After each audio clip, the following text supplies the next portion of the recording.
The corona crisis and the lockdown decision has put a pause on air traffic in India. Both domestic and international flights have been grounded owing to the government's restrictions on travel. The airline industry has been one of the worst hit due to the COVID outbreak, with airline companies bleeding due to the lack of business. While uncertainty over the resumption of service remains, two airports lockdown scenario. How will the crisis affect airline employees and airline passengers? Will the corona crisis end up changing the way we fly forever? Will air travel be more inconvenient with longer lines, etc.? Let's discuss these issues and more. Let me quickly open this up. Joining us, Jitendra Bhargav, former Executive Director of Air India; Vayan Sharma is CEO of Chimes Aviation; Jangbir Singh is Director of Chalebi Aviation India; and Parvez Damania, former Executive Director, Kingfisher Airlines. Good afternoon, gentlemen. Good afternoon. Mr. Bhargav, let's begin with you. How do you look at the situation as it exists, sir? You see, we all know that airline industry is among the most affected world over, not only in India, it's world over. Now, question is of resumption. Our airlines, in my opinion, seem to be over-enthusiastic in resuming flights, which shouldn't be the case. With so many restrictions that the Bureau of Civil Aviation Security has advised that you must leave the middle seat vacant, the last 3 rows in an aircraft vacant, etc., is going to make the economics of flight operation absolutely unsustainable. That's one part. The second is the demand destruction that has taken place, both for economic reasons and because of the fear. You are unlikely to have people wanting to travel. In my opinion, the airlines are being guided by this false kind of a demand which has been created by the stranded passengers who were in one city but couldn't get home after the flights operations were grounded on 23rd of March. So perhaps they're wanting to get on, and airlines are getting an impression that there is demand. There will be no demand. Let me cite some international examples. Okay. Australia is amongst the least affected countries. The demand for air travel is less than 10% of what it was in February 2020. Now that's why the situation. Take America, for example, where some semblance of domestic operations are still on there. Right. The Transportation Security Administration was screening 2.21 million passengers every day. Right. Last week, they were screening only 87,000 passengers every day. Right. Now it shows the kind of drastic fall. So it's very unlikely with so many restrictions, okay, whether it's the wedding. We'll discuss all those issues, Mr. Bhargav, in detail, but let's hear from our viewers. One more point. Okay. You mentioned 2 airports, Mumbai and Delhi, are preparing themselves. And unfortunately, both these cities are the worst affected. Now, how is the government going to be relenting? And we're already hearing about Delhi government and the Maharashtra government wanting to extend the lockdown. Let's hear from our viewers, sir. Anand is joining us from Bengaluru. Good afternoon, Anand. You're on Times Now. Go ahead. Hi, everyone. Myself, Anand from Bangalore. So, we had a travel plan in the month of April, first week. So it was basically a pilgrimage tour just planned by 8 to 10 senior citizens. So since due to this COVID-19, our entire nation is affected and the travels were not carried out. So I wanted to know, is there any plan for refunds of those fares which were for the to and fro which were planned? Okay. Is there any refund process which we have? Because I have insisted with the airline and they are insisting us on rescheduling it. Okay. But rescheduling is not in plan for us as of now. Okay. Thank you. Let's get Parvez Damania to answer that. Mr. Damania, would you like to answer that, sir? No, first and foremost, before I answer, if I could say a little thing about the industry, if that's okay with you. Sure, sir. Go ahead. First and foremost, you've got to remember, in the Indian growth story, airlines have taken a very, very important part. The airline story has been a huge success story. Every year, the growth was 20%, in the range of 20%, 20%. Now, in the last couple of months, the airlines have taken a very, very, very large leap. As the airlines were part of the Indian growth story, it is time the government came forward to support the airlines. Today, the airlines have been closed for 1.5 months. no support from the government has come. Let's look at it a little larger. The airlines are not the flying airlines alone. There are a lot of subsidiary industries which support the airline industry, the ground service agency, the catering agency, the airports. Can you imagine what must be happening to these people? Today there is going to be a direct job loss of about 29 to 30 lakh people. Right. And there's going to be indirect job loss of about 50 lakh people.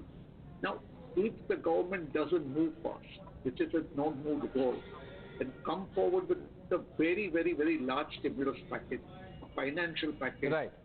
loans accessed at very, very cheap interest rates or no interest rates, this aviation industry will have great difficulty in surviving. Right. And the growth story that was a success story will go back. The aviation industry will bounce back in a year or so. But today, it's time for the government to come forward. Right now, nothing has happened. Okay. All over the world, the countries have come forward to support the airline industry. Nothing is happening in our country. Having said that, Mr. Damania, would you now like to address some of the concerns expressed by our viewers? Yes, please. Please. No, if somebody has booked a ticket, I think the airline is very, very morally responsible to refund the money. The money shouldn't be refunded. The airline cannot force the passenger to take a refund voucher or something like that. So money has to be refunded. Was that the main question? Yes, the main question? That was the question. That was the question. But let's get more viewers who are patiently waiting. Saurav is calling us from Bhatinda. Go ahead, sir. Mr. Saurav, if you're still on the line, sir, you're on Times Now. Please go ahead. Yep. Thank you. Hi, everyone. This is Saurav from Bhatinda. Thank you so much, Times Now. I wanted to thank the Times Now that this type of news I've been waiting for so long time to cover up on the channel. My question is that how the panel sees that are there any chances that international travel will be open by the July 2020, or there are no chances, or this lockdown getting extended, and that's why the international air travel will also be banned and there will not be lifted by July as well. Okay, thank you for connecting. Dr. Johar is also calling us from Dehradun. Sir, you're on Times Now. Go ahead. You have started a debate on the TV about the travel. I think if you look at the domestic sector also, I think it is high time government should open some kind of a domestic sector within India, maybe limited. Okay. Because some of the girls, those who are married, that is okay, they are living with family. But some of the students or those who have joined the jobs, they are stuck in different towns of India. So if a limited travel could be allowed by the government, it will be appreciable. All right, sir. Thank you. Mr. Hari is on the line from Bengaluru. Sir, good afternoon. Go ahead. Good afternoon, sir. Good afternoon to all. So I just want to understand, like, we have booked several times tickets, like currently we booked on May 5th. I would just want to understand whether it is actually allowable or it's being able to travelable, or if it is not, when is the right time to book the ticket? It's this question I need to get it, so that we can book the tickets on the right time, so that we can fly as per the schedule. Okay, I don't know whether our experts are in the position to answer that question when air travel will resume, but Jangbeer Singh, how do you look at some of these questions that our viewers had? Well, we are on Tuesday, and I'm here to answer the question how we would feel at the airport, struggling with our as far as flights are going, that's pure public policy. And the international are governed not only domestic policy, international airspace and international health. You may decide they allow you to come, have quarantine policy. Everything is right now. And unfortunately, I don't see any up next month. Mr. Singh, I'm sorry, but we have an audio issue in that line, sir. We'll fix it and then come back to you. I have Mr. Kapoor who's calling us from Stockholm in Sweden. Sir, good afternoon. You're on Times Now. Yeah, hi. I'm calling from Stockholm, Sweden, and a big fan of your show. I just had a question about what passengers who are stranded internationally. So my parents and my mother-in-law is visiting me in Stockholm, and their visitor visa is about to expire. The countries here have extended the visitor visa for a particular time, but they're not going to do that forever. and people need to support themselves over here. We do not hear about any concrete plans from government, or we are not even sure if government is thinking on those lines. So well, I can assure you, Mr. Kapoor, that the government is definitely thinking. In fact, Times Now has been reporting some of those developments. Yesterday, the Cabinet Secretary held a high-level meeting in which the Foreign Secretary was also present, and we reported the details of that meeting. And the government is mulling and is in the process of drawing up a plan to repatriate the stranded Indians. But Mr. Damania, what are you hearing from sources in the government or some of your friends in the industry? Okay. I'll tell you something. Right now, even today, a lot of charters are flying out of India. Different foreign governments are arranging charters for their citizens who are stranded in India. And I am sure the government of India is looking at this very, very seriously. The government has flown in a lot of charters from abroad, from Iran also came. And I'm sure the government is taking care of every Indian stranded abroad. The corresponding, all governments know the problems. As far as some viewer of yours asked when the airlines, international airlines can start, I think the government can very, very seriously start looking at countries that are not affected. And if those countries, like for example, Taiwan is not affected at all, the governments, the Indian government and the foreign government can look at these two countries and then start the flights. The government can put in very standard operating procedures, which all of us will have to follow. The way you used to fly is going to change, but I am sure the government is in a procedure to start flying domestically and internationally in the shortest possible time. Our airports are completely geared up. Planes are ready, everything is ready, just the government is to formulate let's get a view from Vayan Sharma. Is that the way forward, sir? I'm sorry, my audio is still not absolutely correct. I could barely hear Mr. Damania. No, what Mr. Damania is suggesting that maybe the government could start by opening direct flights to countries that are not affected. Correct.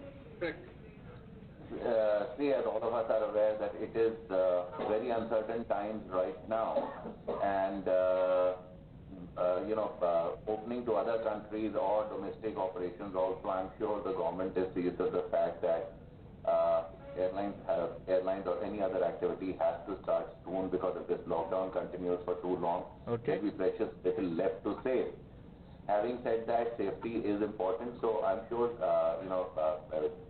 there have been reports that all the agencies which are involved are meeting and discussing way forward, that when flying has to open again, what kind of safety measures need to be implemented, and some kind of policy would come out on the way forward. One of the things being said is that to maintain social distancing inside the aircraft, that the middle seat would be left empty. Now, the majority of the aircraft flying in this country are single-aisle aircraft, what we call narrow bodies, which means that 33% of your capacity you are not being able to use.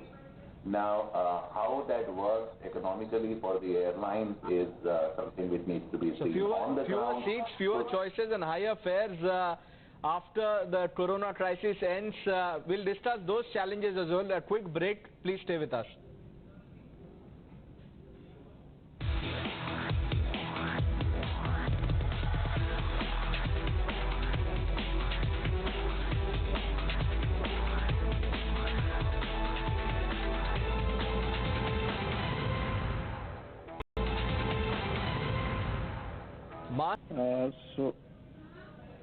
So is there any measures that are taken by government to move us to our hometown in recent times before they can take any actions regarding international travel? Are they considering any domestic travel for us to reach our homes? I think the district administration there or the state government will be in a better position to answer that question, Santosh. Ashok is on the line from Mumbai. Go ahead. Decades in September, October, November, December. Whereas the airline is not refunding the amount this travel was in April lockdown period. Now they are not giving us the refund, and plus now they are giving us the credit sale. Okay. These tickets are valid only till September. Right.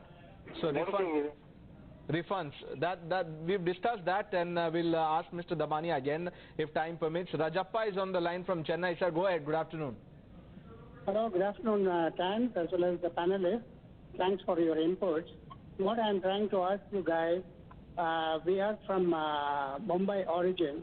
We came into Chennai about 1.5 months back before the lockdown, but due to the lockdown we couldn't fly. Okay. So now at least alternate days if they can operate a flight. Even with Mr. Damania was saying the costing is more. We are willing to some of the people that a little bit more to reach their destination. Our home is locked down in Bombay. We do not know what is the condition of our home. So, right. Now, these are some concerns that I'm sure the government will discuss this. Remember, the lockdown ends on May 3rd. Will there be extension? We don't know. I thank all our guests. We are pressed for time, but we'll continue to do shows on this topic. I thank all of you. Thanks for watching.